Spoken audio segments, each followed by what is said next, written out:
Kad izkrīt iemīlējušies taisnā pozīcijā, jaunais gads tev sola emocionāli bagātīgu laiku. Šī kārts norāda uz būtiskiem lēmumiem attiecībās, mīlestībā un dzīvē kopumā. Tā ir kā tilts starp sirdi un prātu. Jādomā, kā līdzsvarot savas vēlmes un vajadzības ar realitāti. Attiecībās šī kārts ir ļoti labvēlīga. Ja esi attiecībās, tās kļūst dziļākas un sirsnīgākas. Iespējams, jūs abi apsvērsiet nozīmīgus nākotnes plānus, kopīgu mājvietu, sadarināšanos vai pat laulību.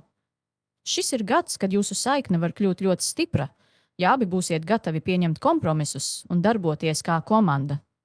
Ja esi viena iemīlējušies, norāda uz iespējām sastapt kādu, kas tev būs patiesi nozīmīgs. Šis cilvēks var ienākt tavā dzīvē kā negaidīts pārsteigums, bet ar dziļu emocionālu rezonanci. Darba un finanšu jomā iemīlējušies simbolizē izvēles. Tas varētu būt gads, kad tev nāksies pieņemt svarīgu lēmumu, vai turpināt iesākto ceļu, vai riskēt un izmēģināt kaut ko jaunu. Šī kārts liecina par iespēju strādāt projektos vai komandās, kur veidojas harmonija un savstarpēja sapratne. Naudas lietās šis ir labs gads, ja pratīsi sabalansēt tēriņus un ietaupījumus. Galvenais – neskrien pēc visa uzreiz, bet pārdomā, kas tev tiešām vajadzīgs. Un zini, iemīlējušies arī atgādina, ka viss, ko dari ar mīlestību, nesīs augļus. Kā saka, ja izvēle ir starp to, ko vajadzētu darīt, un to, ko sirds vēlas, tad reizēm gudrākais ir sekot savai sirdī.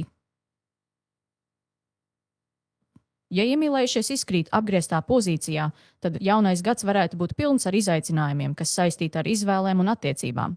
Tas nenozīmē, ka gads būs slikts, bet tas noteikti prasīs no tevis spēju izvērtēt situācijas un pieņemt apdomātus lēmumus. Attiecībās šī kārts norāda uz iespējamu nesaskaņu vai šaubām. Ja esi attiecībās, tev var nākties saskarties ar jautājumiem par uzticību vai to, vai jūs abi vēlaties vienu un to pašu. Tas būs gads, kad jums būs jārunā atklāti un jānoskaidro, vai esat gatavi strādāt pie attiecībām. Ja esi viena, šis varētu būt gads, kad pievilcīgi cilvēki ienāks tavā dzīvē, bet tev būs jāpievērš uzmanība tam, vai viņu nolūki ir tikpat nopietni kā tavi. Darba un finanšu jomā apgrieztie iemīlējušies liecina par nepārdomātiem vai steidzīgiem lēmumiem.